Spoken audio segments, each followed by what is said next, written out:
Bueno, vamos a conversar ahora con Edwin Paterson, quien es uno de los hombres que mejor conoce la situación interna de Haití. Él es haitiano, dominico-haitiano, porque él fue embajador de Haití aquí en la República Dominicana, ahora se encuentra en la República Dominicana y probablemente mañana esté en Puerto Príncipe, porque él vive viajando de aquí para allá.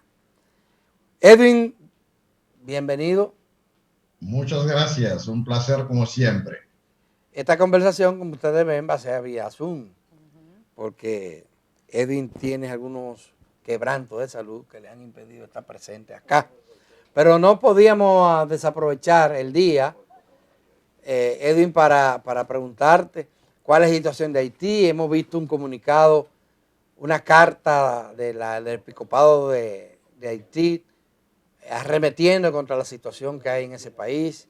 También hemos visto crónicas de que ha caído muy mal el veto que ha puesto el presidente de la República para la entrada al país de uno de los líderes, el ex ministro haitiano, Claude Joseph.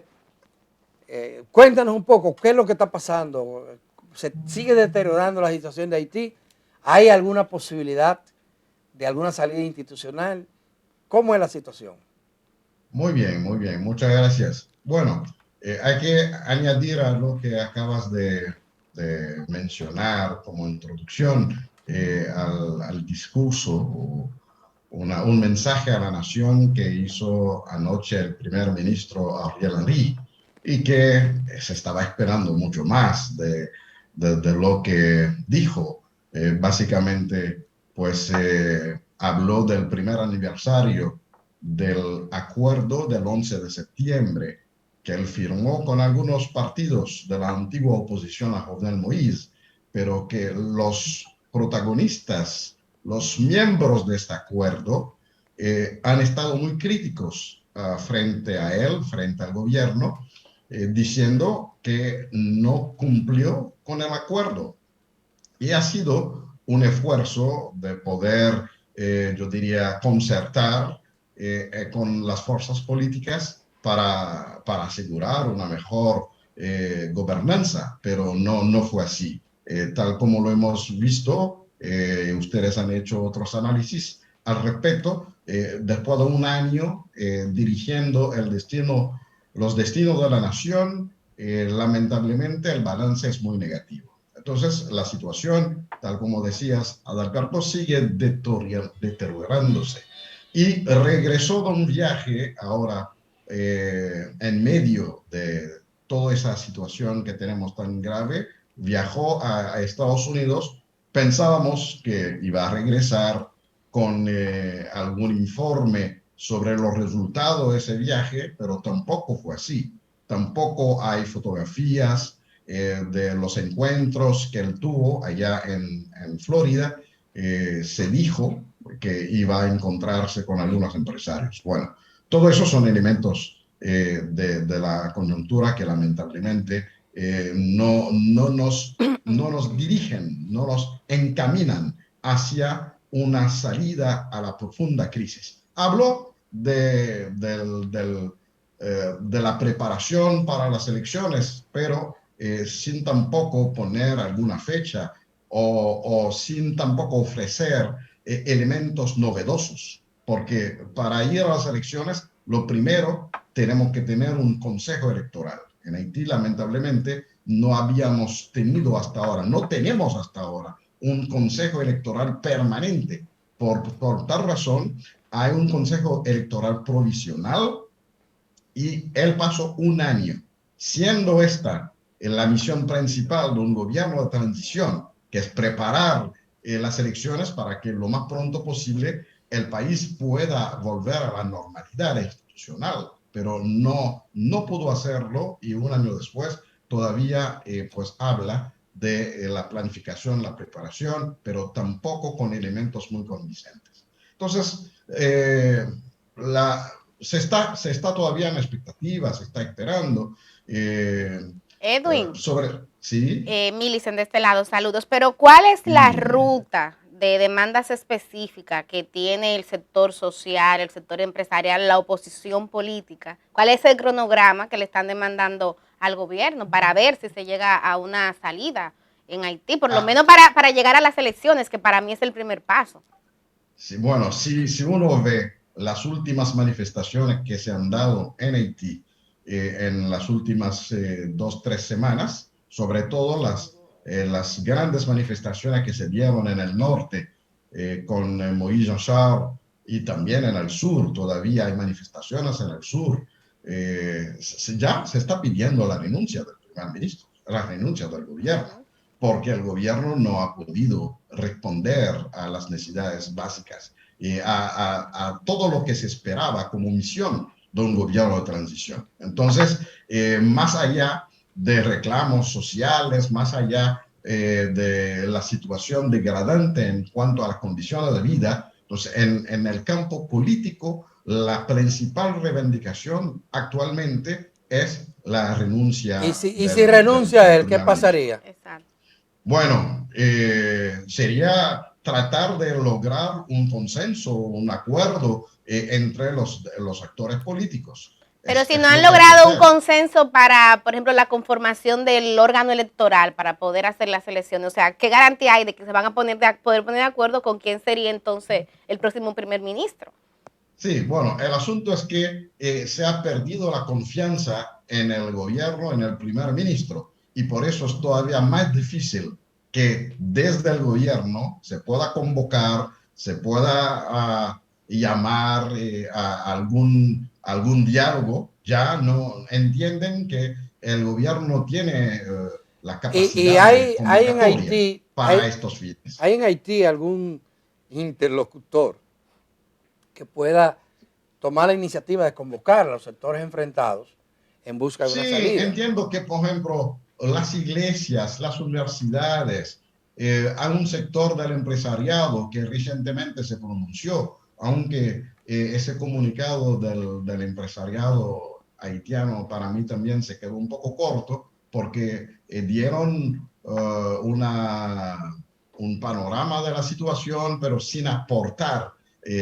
sugerencias, propuestas para que podamos salir del enlizamiento en el cual nos encontramos. Pero de todos modos, están ahí y entiendo que estarían con toda la colaboración de organismos de la comunidad internacional, listos, entusiasmados para poder emprender algún tipo de ejercicio. Pero ellos actúan muy disimuladamente porque no se conoce ninguna iniciativa de las iglesias, ni del empresariado, ni de las universidades, ni de ningún otro sector que llame a una convocatoria. Yo vi el comunicado completo de la Iglesia Católica, de los obispos.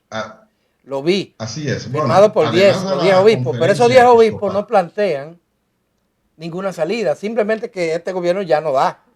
Lo deja dicho, claro. Sí. Pero eso es lo que ha tenido Haití durante mucho tiempo, que no dan. Más de lo mismo.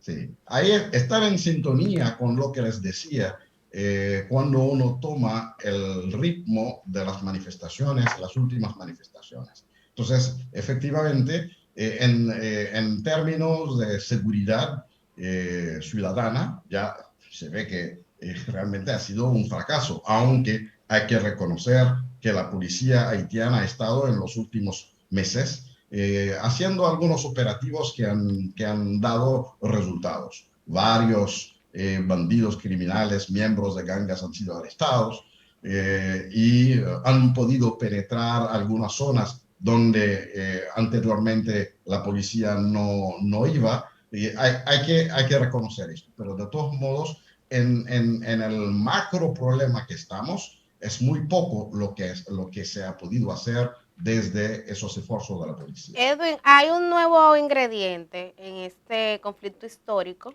y es la visibilidad de algunos sectores haitianos que están promoviendo un discurso de odio hacia los dominicanos. El caso de algunos tweets y comunicados de Claude Joseph. ¿Qué te parece a ti la decisión que tomó el presidente Luis Abinader de impedirle la entrada a él a territorio dominicano? Sí. Bueno, cuando tomamos el decreto en sus dos aspectos, el aspecto que tiene que ver directamente con los conocidos jefes de pandilla, entiendo que ha sido una decisión muy oportuna, muy correcta, porque no tan solo quiere decir que el presidente está preocupado por proteger su territorio, proteger a la población dominicana, pero igualmente, y quizás sin pensarlo así, igualmente está contribuyendo a crear una presión sobre las gangas en Haití. Y eso es importante para nosotros, importante para Haití, porque ya las gangas saben que no pueden cruzar hacia la República Dominicana en caso de que la policía los está persiguiendo. De todos modos, hay que reconocer que ya existe una cooperación entre Haití y República Dominicana y que esa lista las autoridades dominicanas ya la tenían y no podrían entrar. Pero la formalidad que le dio el presidente es correcta, es importante. Lo otro, tal como hemos visto, ha creado un debate tanto en República Dominicana como en Haití. Entonces, tenemos dos lecturas diferentes. En Haití, gran parte de la clase política ha reaccionado de manera muy negativa porque entienden que tratándose de un ex primer ministro, tratándose de una figura política que posiblemente, porque todavía no ha anunciado que realmente es candidato a la presidencia, pero se entiende que está dando los pasos hacia esto y él ha recibido un amplio apoyo. A mi sorpresa, ha recibido un amplio apoyo frente a esta situación. Apoyo tanto de ex primeros ministros, apoyo de ex legisladores, apoyo también a nivel de la opinión pública. Nos ha sorprendido que él convocó un Facebook Live, me parece que fue el jueves pasado, dos horas antes, y logró, para su nivel político, logró tener 26,000 personas, y esto, en el caso de la política haitiana, es un gran éxito. Ese que entonces, él es más popular ahora, después de esa medida. No, definitivamente, esa decisión que quizás se ha tomado a partir de algunos datos que las autoridades dominicanas tienen, sobre los cuales no tenemos que opinar. Pero es lo que uno supone. Bueno, vamos a hacer una pausa y cuando volvamos, a mí me gustaría oír tu opinión, Edwin, sobre el hecho de que el discurso de él, como los muchos discursos de líderes dominicanos, tratando de culparse o inculparse, echar la culpa a otros, no crea un ambiente de mayor confrontación que el que estas dos naciones necesitan. Hablaremos, la respuesta me la va a dar cuando regresemos de la pausa.